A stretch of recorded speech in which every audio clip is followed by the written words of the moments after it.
Hi, buddy. You're gonna help me record today? You are very, very helpful, friend. But you're between me and my alcohol, yeah, and me and my script. Hello, hello. Welcome back to Loki's Librarian. I am your librarian, Katrina. Oh, I got cat hair all over me. My cat decided to help. See, cat, he's helping. If you are new here, welcome. This is where I am reading through the enormous library of books you see behind me. As soon as I rotate my camera a little bit, you can see more of them. Cat hair. Yes, yes. If you are new here, welcome. If you like books and just aren't sure what to read next, hit that subscribe button. Like and share my videos. Let me know what you think in the comments. I give you a synopsis after I read the books. I feel like my usual opening got distracted by cat, so sorry about that. This week's book joined my library after I heard that Elizabeth Holmes of Theranos had been found guilty of defrauding investors in January of this year. And one quick Amazon search later, and I had found this book, Bad Blood, Secrets and Lies in a Silicon Valley Startup by John Carreyrou. Not to be confused with the other Bad Blood book I read this year about the Tuskegee syphilis experiment. This Bad Blood specifically details the rise and subsequent fall of Elizabeth Holmes' company, and her company Theranos, and the accompanying topical cocktail is called Edison's Medicine, very appropriate, which is 6 basil leaves, specifically, 1.5 ounces of Cachaca, never heard of that before, but I went out and bought some, 1/2 ounce of yellow Chartreuse, 3/4 ounce lime juice, 1/2 ounce of Agave Syrup, and if you are using dry ice, you can add 1/3 ounce of chilled water. I'm using regular ice, which is wet, so I will omit the water. Let's do this. One quick disclaimer. Not all of the names mentioned in the book are the correct names. So they all belong to real people. I mean, he's a experienced, journalist, does his job. They all belong to real people, but some of them have granted pseudonyms by the author to protect their identity because Theranos was quite litigious back in the day. And whereas some books will include a little asterisk the first time a pseudonym is used, this one did not, which I was okay with. It kept me from wanting to look everybody up. I mean, is that real? Is that a real person? Is that a real person? Because it doesn't matter, right? The name is there. Take it for what it is. Now, Elizabeth Holmes was born on February 3rd, 1984 in Washington, D.C. to Christian Rasmus Holmes IV and Noelle Ann Holmes. The family was not wealthy, although they certainly came from wealth, as she traces her heritage back to medical doctors on one side and the Fleischmann fortune on the other, Fleischmann being the yeast manufacturers that rose up in the late 19th century? Late 19th century. So they had money at one point. The family had money at one point, although not hers, because by the time Elizabeth was born, the money was basically gone due to bad money management. Incidentally, this is not unusual. Generational wealth is, to a certain extent, a fiction, a myth, as those who don't earn it rarely know how to keep it, past inheritance. Anyway, Elizabeth wanted to be rich. That was her stated life goal. Like as a kid, that was what she wanted to do, was to restore the family fortune. And at first she was on track to do exactly that. She worked her butt off in school and earned her way into Stanford University, which is no small feat, right? And they don't just let anybody into Stanford. You do have to have some sort of mental chops to make it into that place. So she was certainly smart. It's just too bad that she was grossly impatient. If she had actually taken the time to learn all she could about her chosen field, she might not be in the pickle she is in now. Oh, I need to start making my cocktail, or I'm never going to get it made. And then I will be dry and sad throughout this entire ordeal. So, while she was growing up, and given that she was very smart, she was enrolled in a summer language program to learn Mandarin and spent the summer she turned, I think it was 18, in China. And this is actually where she met Ramesh Sunny Balwani, who stood up for her against some bullies, or maybe they were just the only two people who actually could talk to each other, because she was very smart. Basil smells good. I like the smell of basil. I've heard that she was bullied or that they just became friends, whatever. That's where they met. They were in the same language program. And yes, he was an adult man, but he was also independently wealthy at this point, having gotten in on the dot-com boom fairly early and sold off his part of a company when the company sold. I don't remember which one. It's in the book. But he was wealthy. He had like $40 million. So he was more or less retired and able to do whatever he wanted, which included going to China for this summer language program, where he met a young Elizabeth Holmes. So she gets back from China and spends 1 year at Stanford. All right, she starts there. She spends 1 year before thinking she has found the next big medical hit, a patch that will sit on the skin and test the blood while delivering the medicine. And she took this idea to Professor Phyllis Gardner at Stanford University, who is, I believe, a medical doctor. And Dr. Gardner explained to her all the ways that this idea is not going to work.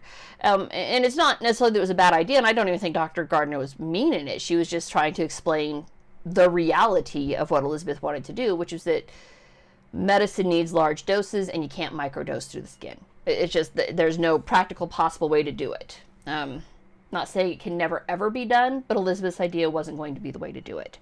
Cachaca, they recommended, was like $119 a bottle, so I went with the way cheaper Sol Premium Cachaca. They did not have it in tiny little bottles, so I had to go for the, big ass bottle.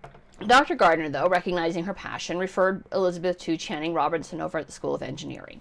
And there, Elizabeth talked, I said Dr. Gardner, Dr. Robertson, into supporting her vision, and he became among the first to invest in her vision and company. So she drops out of Stanford in 2003. She does 1 year, drops out, along with co-founder Chinook Roy, and formed Real-Time Cures, renaming the company Theranos later that year.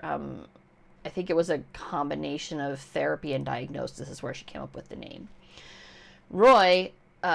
Chinook Roy would eventually sell his 1.13 million shares back to the company at 50 cents a share, which is a hell of a discount. It was like 82% of what him and the other investors had paid into the company. And it turns out he was really lucky in that discount. He walked away with like $500,000, which probably didn't seem too lucky in 2014 when Fortune magazine named her like the world's youngest self-made female billionaire. So he probably didn't feel too lucky then. He will. By the end of the story, he's going to feel really lucky that he got out when he did. Now, she immediately starts seeking out investors and rounded up a pretty solid initial round of $6 million. And within 3 years, Theranos is a going concern. It's a business. They're in business. They're going. And Holmes was in business with a solid board of directors, which included like Channing Robertson, Don Lucas, somebody from Apple, Avi Tavanian from Apple was one of her. Was he from Apple? I think he worked at Apple. I might be getting some of the details fuzzy here. So, but yes, it was solid. All right, she had a good board of directors. It's called very specifically for yellow Chartreuse, and luckily for me, that was the only Chartreuse they had in stock. So Robertson had already been introduced. Don Lucas is a Silicon Valley venture capitalist. His name is quite big. You can Google him. You'll find him anywhere. And these guys, along with many smaller investors, including Holmes's parents, were keeping the company going through failure after failure and an alarmingly high amount of turnover. And if there is one thing this book highlights in detail, it is the employee burnout, which occurred as a result of an incredibly toxic work environment. Elizabeth did not like to be told no. All right, as seen when Dr. Gardner told her no, she got pissy and took it. I mean, she went to Dr. Robertson because Dr. Gardner sent her over there, but then she got vindictive with it, and anybody who told her no was, boom, out. She just had no patience for anybody saying, this can't be done. And never mind if that person had a suggestion on how it might be done. If it wasn't the way she wanted it done, all bets were off and you were out the door. And this place was so toxic. One of the rejected, and eventually board member Avi Tavanian, who was given the option to get with the program or leave, opted to address his concerns with the rest of the board of directors and recommended a vote of no confidence, right? He said the board should basically hire an adult to oversee the company. At this time, she's like 22 and clearly problematic, and highlighted many of the concerns that he and other employees had. And basically, Holmes was overpromising and not just under-delivering, but failing to deliver anything at all. Fabulous, right? Technically, it's supposed to be fresh lime juice. I have not the patience to squish out another lime, so I'm just going to do the bottled lime juice. Close enough. Close enough works in cocktails, does not work in medical therapy. I just want you to know that, okay? So, the board does vote the no confidence, and Elizabeth goes into the meeting and turns it around. She talks them into keeping her on. And shortly after that, Sunny Balwani joins the company as chief operating officer. She does not tell the board that Sunny is her boyfriend, which is just grossly unethical, right? They absolutely had the right to know that she had called her boyfriend in to help run the company. She didn't tell them that. She just said, oh, this is a buddy of mine. He's going to come on as chief operating officer. He's got to pledge some of his own money, and here we go. And the board accepted it because they all liked Elizabeth. Apparently she was quite likable. Most psychopaths are. I am judging here. I am judging the shit out of her. She might not be a psychopath. She might just be a very engaging young woman. I don't know, but I am unimpressed. Is that everything? That's everything. And between the two of them, Sunny and Elizabeth, they actually made the company even more toxic, if you can believe that. I mean, seriously. They basically forbid the different departments from talking to each other. So the biologists and the chemists who are, actually overseeing the tests and reading the results and seeing what's possible are forbidden from talking to the engineers who are going to actually make the machine. Very helpful, right? And the engineers are forbidden from talking to the design team who are going to determine what the device looks like. So they're all forbidden from talking to the press by these draconian non-disclosure agreements that are not uncommon in any industry. NDAs exist everywhere. But what is unusual is the absolute hostility with which former employees were pursued with the NDAs. I mean, hostile. It was vile. I gotta shake this up. So turnover is high, and while the hostile work environment is the number one reason, the number one contributing factor to the hostility is the fact that the machines don't work. And anyone who brings this to Elizabeth's attention is fired. And the terminations are hostile. Security corrals the fired and frog marches them out the door, forcing them to sign a new round of NDAs on their way out. I think the NDAs may have even said they're not allowed to say they worked at Theranos or something like that. I mean, it was just insane how tight this was. I'd say for a machine that doesn't work, but that's exactly why it was so tight. They didn't want it getting out that the machines didn't work. Yeah. Sick. That's why it said fine strain. I probably should have double strained it. I just got a chunk of basil in my cocktail. Oh well. And this goes on for a decade. Literally a decade she keeps this facade going. And the failure is hidden behind NDAs, this ruthlessness and mental brutality. And where things start to fall apart is when old family friend Richard Fuse. Okay, so Elizabeth for a time grew up in Washington, D.C. All right, she was born there. They moved around a bit. She eventually ended back in D.C., and their neighbors were the Fuses. Now, Richard was not so much friendly with the family as his wife, Lorraine, was really good friends with Noelle. They were, besties, right? But when he heard that Elizabeth had started a medical technology company, he was pretty pissed because she hadn't approached him. And he would be a logical choice to be on the board of directors. Even if he wasn't friendly with the family, Lorraine was. The family certainly knew each other, and which means Elizabeth knows that he was a doctor, actual bona fide medical MD. And he owned patents on several medical devices himself and had retired from medical supply companies and other medical industries. And that's probably one of the oddest things and biggest red flags about Theranos. The board of directors did not include one single person who was medically knowledgeable. It's weird, right? I mean, a company dedicated to improving healthcare and wellness does not include a single person knowledgeable about medicine and healthcare. I mean, not above the position of lab tech. And that's no disrespect to lab techs. Seriously, truly, they are the worker bees that make modern medicine possible for all of us. They contribute huge amounts of time, enthusiasm. I don't think they're necessarily paid well, which means they do it for love of the job and wanting to help people. Well, that smells odd. It's kind of tangy and tart. Drinkable, but it's probably not going to be my favorite cocktail. So, Elizabeth is promising the sun and the moon and the stars in the sky to her investors and clients, who at this point include Walgreens and Safeway, and has absolutely no way to actually deliver on these promises. And she is swearing that with a single drop of blood from your fingertips, they can run hundreds of blood tests and deliver accurate results from this single drop of blood. Every other lab testing company in the world, not just Quest and LabCorp, who are the two guys here in the United States, but every company requires tubes of blood drawn intravenously. I mean, those tubes, they stick in your arm. Yeah. And to deliver on her promises, Theranos has to fall back on commercially available Siemens machines and venous blood draws. Those tubes, they stick in your arm. So Richard Fuse, when he hears what Holmes is up to, looks at everything she is filing with the patent office, because this is all public information. It has to be, so that you don't file a patent on something that already exists, sees what's the missing element is from her design, and immediately files a patent for that missing link. which basically sails through the patent office because there's no other design there in the patent office. Unfortunately for Fuse, and this is where he shot himself in the foot, in his anger and schadenfreude at having discovered something that she didn't think of, he includes in the patent that his design is meant to work with or in conjunction with Theranos and their machines.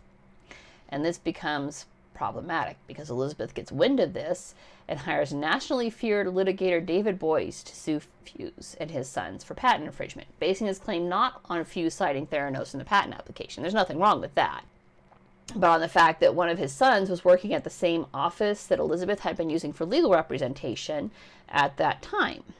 Now, Boyce, if you don't recognize the name, represented Al Gore in the 2000 election in court and represented the Department of Justice against Microsoft when they brought suit against Microsoft for monopolistic tendencies. Yeah. He's feared. He's a nationally feared litigator. Should probably use a pseudonym in this review just in case, but there it is. It is really sweet. I don't know. Now, there is not and never was any indication that John Fuse, which was the son that was working at the law office, ever engaged in anything approaching inappropriate behavior or ever looked up or accessed Theranos trademark or patent secrets. There was nothing there to the allegation. But that did not stop Boyce, Theranos, and Holmes from suing the Fuse family, which took several $1 million to defend against. And for all that, they came within just a hair's breadth, the Fuses came within a hair's breadth of vindication of the charges. They had subpoenaed to testify one Ian Gibbons, who was a chemist. He was a chemist at Theranos to testify in the patent lawsuit. And the reason he was subpoenaed is because all of those patent applications that Elizabeth had filed, Ian Gibbons was on every single one of them. And had Gibbons testified, his testimony would have invalidated most of Holmes's patents, if not all of them, because she didn't actually contribute anything to the creation of what was being patented. Turns out you have to actually participate to get your name on that patent. I think that is why most patents are registered to companies and not to individuals. I think. I could be wrong. I haven't done a lot of research into that. But I have a feeling that that's what happens because, small aside here, a lot of companies will have a thing where, whatever work you do while working for them belongs to the company. So it would have to be the company that patents them, right? Unfortunately, that extreme ruthlessness in the NDAs that Holmes and Theranos had already demonstrated pushed Gibbons into a deep depression. And shortly before he was scheduled to appear in court, he committed suicide by ingesting a large amount of acetaminophen and alcohol, which shut down his liver. That was the last possible out the Fuses had, so they settled by simply signing over their patent and agreeing each side would pay their own legal expenses. And it could have been worse. He could have had to pay Theranos legal expenses. My heart breaks for Gibbons. I think he was a good man who just wanted to do his job and was hounded to death by Theranos. And it's at this point in the story where I went from being shocked at Elizabeth Holmes to being absolutely outraged and angered by everything. But at this point, Theranos seems unstoppable, right? Everything becomes a bait and switch. I mean, everything. Get them in promising them that finger prick and then stick a needle in their arm. And that happens again and again. And the results were so wildly inaccurate that doctors in the field ended up ordering regular panels from established labs anyways. And thank God, because I don't think anybody actually died as a result. But there was a lot of really unnecessary medical testing done as a result. There was one lady who panicked. She thought she was having a stroke because of these results. And several $1,000s in, conventional medical testing later, she was perfectly fine and healthy. There was one lady who was told her thyroid hormone was off the chart when it wasn't. It was being well regulated by the medicine. And if the doctor hadn't ordered a second set of chem panels from an established lab, she might have miscarried her pregnancy. There was a guy who had a heart attack that was fully preventable if Theranos lab results had been accurate. Fortunately, he lived, but still, this is what we're dealing with. The major points that Elizabeth lied to use as a selling point was that the Department of Defense was using this machine in the field in Afghanistan and that hospitals were using this tech for diagnosis. Neither of these claims were true, all right? None of this was happening. She did manage to convince General Mattis, Bad Dog Mattis, as to the value of her product. And I think she did it pulling on his heartstrings, because Mattis, one of the reasons he is so loved by his men is because he loved them back. He genuinely wanted the very best for his people. And she sold him on the idea that this was the best. And so he wanted, he was top dog, right? Not just mad dog, top dog. So he's pushing to get the stuff in the field. Unfortunately for Elizabeth, that had to go through Lieutenant Colonel David Shoemaker, who was, I believe he was a doctor also. He was the one who was in charge of requisitioning and deploying medical devices to the field, and he stopped it in its tracks because there was no verification the machine worked. There was no FDA approval, and without FDA approval, there is no giving it to the troops back then. The recent medical scare is something else entirely. I don't even know what happened there. I think what happened there is they didn't have Lieutenant Colonel David Shoemaker stopping him, but anyways, he talked him down, including Mad Dog Mattis, and I think he's the only person to receive a I Survived Mad Dog Mattis t-shirt, something like that, when he retired, because he talked it back and said, no, we don't have the proper clearances, we can't do this. And unlike Walgreens and Safeway, would require FDA approval for any lab-type equipment, and Theranos had been very careful to skirt those edges for anything resembling contact with the FDA. Also highly sus. Then they used all sorts of legal sleight of hand to explain why they did not need FDA approval for their Edison device. Sorry, Edison, hence the name of the cocktail. It's what they called their first testing machines and the reason for the cocktail. So, the lies and fraud continue unabated, and in 2014, Holmes is named the youngest self-made billionaire on the planet. I need a new camera. See, it started blinking out, and I hit stop, and I unplugged it, and I plugged it back in. I started going through the rest of my review here. Forgot to hit record. So I'm going to pick up here just slightly more tipsy because I've been drinking this whole time. See, not as much cocktail in the glass. So sorry if I'm slurring. The lies and fraud continue unabated, and in 2014, Holmes is named the youngest self-made billionaire on the planet. And Theranos is evaluated at $9 billion, and Holmes is the largest shareholder. And then between the patent lawsuit and Ian Gibbons' widow, Rochelle, who was enraged at what happened to her husband, rightly so, and Theranos lab director Alan Beam leaving Theranos, it starts to unravel. Beam reaches out to Fuse to advise him there's definitely a reason for concern, but Beam is terrified of those NDAs and those lawyers. Rightly so, right? I mean, something like that could not just bankrupt you, it could destroy every aspect of your life. I mean, you could have a very hard time finding work ever again. So he's trying to stay undercover, and through this, Fuse reaches out to blogger Adam Clapper of the Pathology blog, who had written a piece on Theranos out of curiosity and fascination because Clapper was a pathologist, shockingly enough, given the name of his blog. And Clapper agreed there was something to the story, but did not have the time or resources to take on a multi-billion-dollar Silicon Valley unicorn. The blog was a side project for him. He was a pathologist. He had his own day job that was his biggest concern. But having recognized there was something to it, Clapper gets Fuse in touch with John Carreyrou, journalist and author of this week's Book of the Week. And Carreyrou is able to start reporting from firsthand experience at this point forward how relentless and brutal Theranos, Holmes, and her legal team are. And they're brutal. I mean, they hire like private investigators to follow and tail them 24 hours a day. Not just him, but like everybody who is suspected of being a source for this story is tailed and hounded by these people. It's awful. Holmes, for her part, approaches Rupert Murdoch. You guys all recognize that name, right? Rupert Murdoch, owner of multimedia establishments. He owns Fox News. He also coincidentally owns the Wall Street Journal. And she talks Rupert Murdoch into investing $125 million in Theranos. Turns out that's a splash in the pond to Rupert Murdoch. I would be quite well off if I had $1 million, but he did not care about the $125 million. And we know that because when Holmes hinted multiple times that the bad press could kill her company, Murdoch, bless his heart, refused to kill the story. He put her off saying something like they're professionals. If there's nothing to this story, the story will die from attrition. They're not going to post anything, print anything that's going to get me sued. Bless his heart, he trusted his people. That's what happens when you have a decently run company, not this toxic shit show that was Theranos. So at this point, recognizing the story is not going to be killed, the Theranos legal team has a sit-down meeting with Carreyrou and the Wall Street Journal and tries to intimidate them into not publishing, threatening lawsuits and, their usual lawyer tactics. And Carreyrou, being that he is a professional journalist and not an editorialist, has bulletproof statements for his story in the form of Tyler Schultz, Erica Chung, multiple doctors, and even patients who have come forward and said, yes, I'm willing to go on record with this.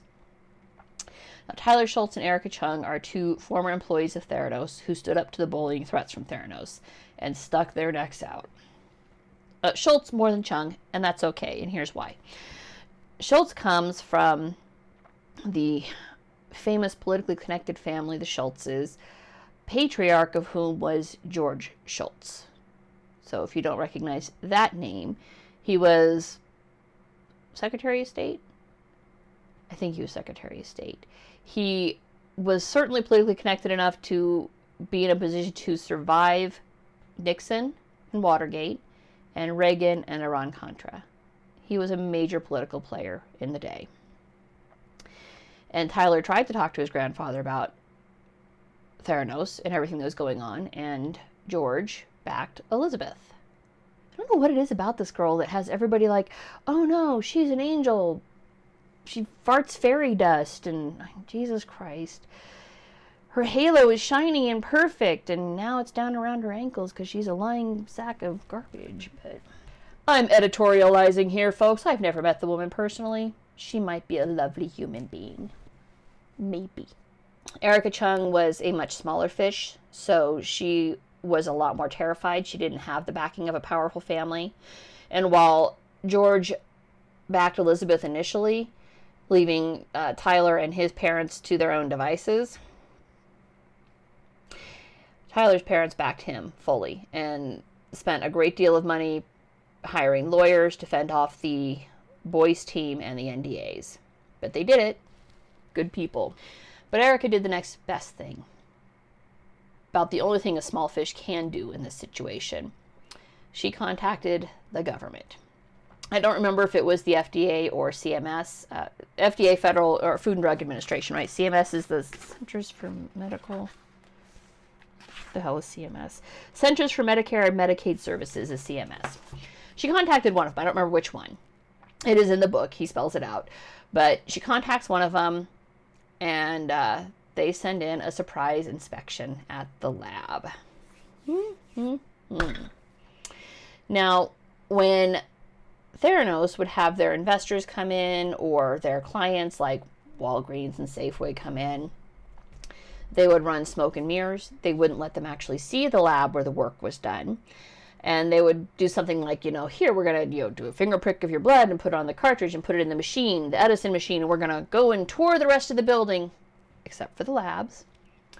And when you come back, your results will be here. And what they would do is they'd put the cartridge in, they'd go on the tour, and as soon as they left, a lab personnel would come in and pull the cartridge out, run a quick sample, and come back with something. And then they'd come back from their tour and voila, your results are done, and here's your results, and you have low vitamin D, or, God forbid, positive for syphilis. Yeah. They were cleared to test for syphilis, and their tests were nowhere near accurate, so they could give true or false negatives or positives. So if you ever got tested for syphilis through Theranos, go get retested, because as we learned from, the other bad blood books, syphilis will fuck you up. The FDA, CMS, whoever it was, could not be put off with smoke and mirrors. They're a government agency. You are dealing in medical devices. You will let us in. You will let us inspect your lab. And the government agency threw the book at Theranos, ordered them to shut down immediately, and prohibited them from performing any kind of medical anything for 2 years. Her nanotainer that was supposed to hold the blood drops, they were like, no, this is definitely a medical device, and it is a non-sanctioned medical device. You're not doing anything for 2 years. 2 years. You shut down. You get your shit. You get your house in order. We'll come back and see about maybe letting you run again. And the lab report was immediately leaked to the author, and a copy of it was placed on the Wall Street Journal website, right next to his article on the continuing saga of Theranos. So in 2014, Theranos is rated as being worth $9 billion. In 2016, it was rated at less than zero. It took her 2 years to fall. 10 years to build it up, 2 years to fall. So the spiral at this point continues, and it's all downward at this point. Sonny is fired. The company shrinks. Holmes manages to secure additional funding from a private lender using Theranos' patent portfolio as collateral, and that portfolio is seized when Holmes is arrested and indicted for fraud on June 14th, 2018. See, if she's arrested and in jail, she can't exactly make payments on that loan, right? So what gives this story so much teeth and just makes it a concern for everybody is that Holmes didn't just screw a bunch of extremely wealthy venture capitalists. They're not the only ones who got hurt by her. There are multitudes of much smaller investors, including her family, who lost everything they gave and will never get that money back. And there were thousands of people, millions of people, who used the Theranos devices in Walgreens in Phoenix, Arizona, where they had gone live with her lies and failures, using those smoke screens to hide the truth. I mean, basically, she screwed America. All of it, equally. Opinions. I have them. Seriously, all anybody had to do was look at her idol. I'm not talking about Steve Jobs. All right. Her obsession with Steve Jobs was well known and documented. Her pretentious turtlenecks, the hiring of people from Apple for her design team, her staged photos, which were a direct nod to Jobs. Her other idol, Thomas Edison. That man epitomized nothing to see here, ignore the man behind the curtain. Fraudster. He was such a fraud. I mean, several years ago, I was in Washington, D.C. for work, and one of my oldest friends came down, and we spent a weekend running around D.C. I went to one of the Smithsonians. I don't remember which one. There's like a dozen of them. And there was a huge display in there dedicated to Edison. And we both kind of looked at each other and went, oh, of course. Of course we're just going to honor the greatest thief in American history. Edison patented a bunch of things. He invented very little of it. And when we walked through the display, we were like, that was Tesla's. That was Tesla's. Oh, Tesla did that. Edison was a man who spotted opportunity, not a man who invented anything. So her other known idol is a fraudster and thief. And that says a lot about Elizabeth Holmes. And this book was a fascinating study in schadenfreude, and not the poor people who just wanted reasonably priced blood work or contributed their life savings to a false idol. I'm talking about the billionaire investors who propped her up and swallowed her lies wholesale for a decade plus. And as early as 2006, so she started the company in 2003, 2006, 3 years later, the signs are there. I mean, hell, as early as 2003, the signs were there. I remember how I said not one investor or board member had a medical background. It's a huge red flag right there for a medical company. But let's take 2006 as a jumping off point. In 2006, Elizabeth fired her CFO, Chief Financial Officer Henry Moseley. In 2006, Elizabeth and her team had flown to Europe for a demonstration of the Edison device, which failed to work. Failed. All right. So the team faked the demonstration. I mean, in good old-fashioned Edison style. It's exactly what Edison did and would have done in this situation. They used a Wi-Fi connection to fake a report back. Moseley found out about this and expressed concerns and was promptly fired. That's all you need to know right there. And the revolving door, not just the lab workers, but anyone from janitor to the highest executive officers is a screaming alarm bell, all right? Any company that has that much turnover is frightening. And anyone who expressed concerns about the devices, about its failings, or indicated that communicating with another team might be useful, like, you know, maybe the chemist should talk to the engineers to see what works, they were shown the door, right? I mean, it's like the Titanic. I mean, Theranos is like the Titanic, right? We're going to call it Theranos, all right? It hits that iceberg in 2006, and everybody who points out to the captain that we're taking on water are told, well, if you're scared, you just head to the lifeboats. We'll be sitting in the nice, warm dining room drinking our champagne while you freeze your butts outside. And all the people who took those lifeboats are feeling pretty happy right about now, especially Roy Chinook, right? Or Chinook Roy, excuse me. So in 2018, she's indicted for fraud, and in January 2022, she is found guilty of defrauding investors and not guilty of defrauding patients. Not sure how that happens. Follow the money. Patients didn't have any money. The investors did. Follow the money. Sentencing is scheduled for September 26, 2022. I bet she skates on sentencing. I mean, she could face up to 20 years in prison for this fraud. I mean, it was pretty serious, right? This is all white-collar stuff, but it's billions of dollars white-collar stuff, okay? But she'll be sitting there in court. She'll have her new baby, who was born in 2021, is going to be sitting in the front row. She'll bat her big blue eye for once. Everybody reports how she never blinked and came across as very intense because of it. But I'll bet she blinks now.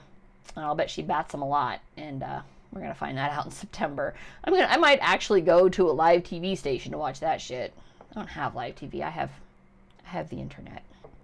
Carreyrou does ask the question, how did this happen? And he floats this Pygmalion idea, which is obvious, right?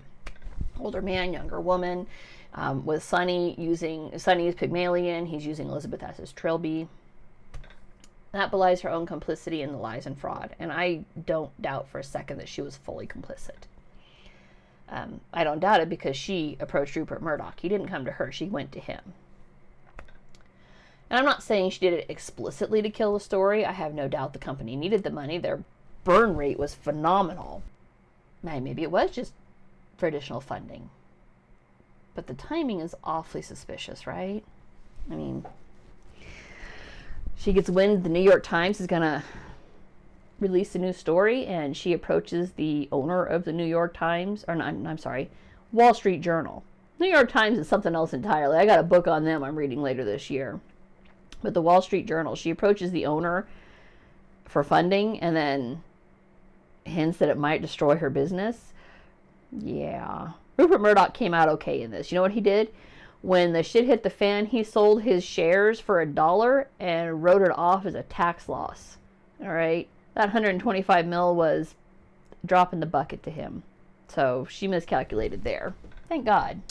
I think Carreyrou was close with his Pygmalion analogy. I think he was very close. The only thing I think her board of directors... I think that each member of her board of directors saw themselves as Pygmalion, and she was their shining trilby that they were going to show off to the world. I think she was complicit. Now, in like 100%. In 2003, author Robert Greene released a book called The Art of Seduction, which was following on the heels of a successful 2000 book, The 48 Laws of Power. I would not be surprised to learn if Elizabeth had read one or both of these books and internalized their rules. Both are excellent, by the way. I read them years ago. I have them. I may or may not read them again for this channel. I don't know. But they're excellent books. But everything about this story reminded me of The Art of Seduction. And in this case, seduction does not mean venal intent to bring one to bed. One can seduce mentally without ever bringing the bed into play.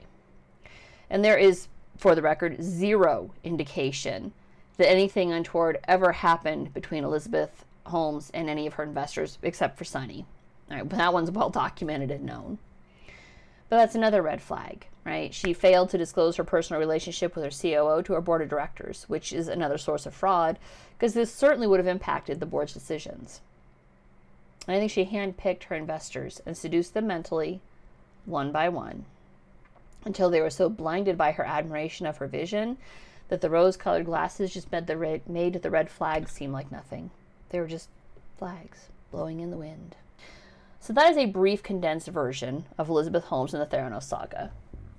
If you want a bit more, HBO did a documentary feature called The Inventor, out for Blood in Silicon Valley, which was excellent. And there's a Hulu miniseries called The Dropout, which was... it was dramatized. It was okay. It was an amazing cast. I think that is... I read about what happened to Ian Gibbons in the book, but Stephen Fry's portrayal of him just makes your heart bleed. God, that man can act. He's so good. But it was like an all-star cast. There isn't a single person on that screen that I didn't go, oh, he's from that, she's from that, they've done this. So I recognized everybody, and it was very well acted.